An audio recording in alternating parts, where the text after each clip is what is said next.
السلام عليكم. النهارده كل يوم بنشوف بنات اشكال والوان، وكل يوم بيكون لنا طلب زياده في البنت اللي احنا عايزين نتجوزها. عايزها بنمش، عايزها مليانه، عايزها بيضه، عايزها مهندسه، عايزها سوبر وومن، وتكون بتطير كمان.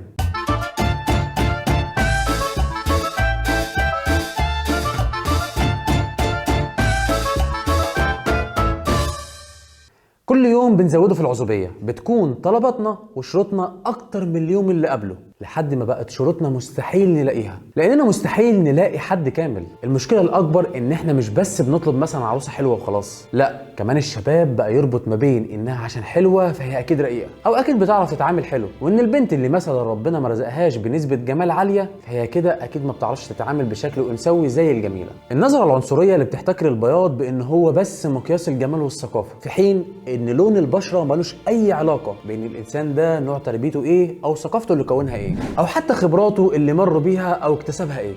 لورا الثربس بتقول في كتابها العائلة نفسها بألوان مختلفة إن الحكم على الناس وتصنيفهم بناء على لون بشرتهم مستمر بسبب العنصرية المتأصلة في البشر اللي بتربط السواد بالجحيم والبياض بالجنة. وطبعا لما كل البنات بقى عندهم اعتقاد إن الشباب ما بتحبش غير البنات البيضاء واللي شعرهم أصفر وعينهم خضراء، بقوا متجهين بشكل كبير جدا إنهم ما يرضوش بالطبيعة اللي ربنا خلقهم بيها ويغيروا فيها، ويستخدموا كل شيء ممكن عشان يحسنوا من لون بشرتهم، وبقت أهم حاجة بالنسبة لهم الشكل وبس، في حين ان الجوهر اهم بكتير وهو الاصل. ما انت ممكن تفضل تدور على واحده شكلها حلو ومفيش منها اتنين، واول ما تتجوزها يحصل لها حادثه وتتشوه، ساعتها هتعيش مع روحها وشخصيتها. لكن لو الروح والشخصيه الحلوه اصلا مش موجوده من البدايه هتكمل معاها ازاي؟ جمال الشكل يا صاحبي بيروح انبهاره بعد فتره قصيره من الجواز، واللي بيتبقى هو الشخص والمعامله الحلوه والاسلوب. ده الاساس اللي لازم تعرفه وتتاكد منه قبل الجواز. مروان جلال خبير التجميل بيعتبر ان الشقراوات اكتر سطحيه عن غيرهم من النساء، وبيشوف ان المراه الشقراء غالبا بتكون غير ناضجه وتافهه في تفكيرها، وبيرجع ده لان الستات الشقراوات في الشرق ادركوا ان جمالهم ليه تاثير كبير جدا على الرجاله، فبقى عندهم نسبه غرور عاليه. والاسلام ريحك في الحته دي وقال لك ازاي تختار زوجتك صح. الرسول صلى الله عليه وسلم قال: تنكح المراه لاربع: لمالها ولحسبها ولجمالها ولدينها، فاظفر بذات الدين تربت يداك. وان الدنيا كلها متاع،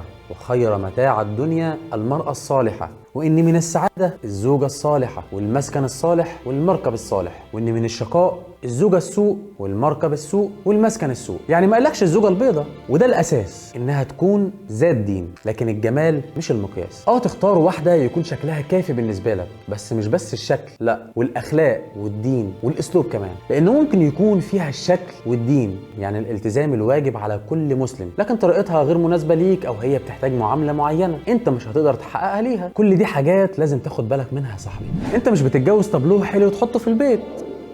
الجواز حياة كاملة على الحلو والوحش، والأصل في الجواز تعمير الكون، فلو الأساس في الاختيار مش صح هيبقى اللي جاي بعد كده كله مش صح. وما تدورش على الكمال، عشان الكمال لله وحده، هي عمرها ما هتكون كاملة، ولا انت نفسك يا صاحبي كامل. ربنا خلق في كل واحد نواقص عشان التاني يكمله. المهم نعرف ايه النواقص اللي نقدر نتعامل معاها، وايه النواقص اللي صعب وما نقدرش نتحملها ولا نعيش معاها. وانت كمان انت حلوه في كل حاجه، زي ما ربنا خلقك بيضه سمره تخينه او رفيعه، فانت حلوه في كل حاجه. الست دايما فيها جمال، وكل ست ليها الجمال الخاص بيها. الشطاره انك تعرفي فين جمالك وتنميه وتهتم بيه. الصح انك تهتمي بنفسك طول الوقت، لكن الغلط هو انك تفرطي في ده لحد ما تتحولي لواحده غريبه عنك وعن روحك. وما تنسيش ان الاهتمام بالدماغ اهم، الاهتمام بالدين والثقافه، وانك تنمي خبراتك وتزوديها وتحاولي تشتغل على نفسك وتطوريها طول الوقت. ما تغيريش من شكلك عشان حد، وما ترضيش حد على حساب نفسك. سلام عليكم.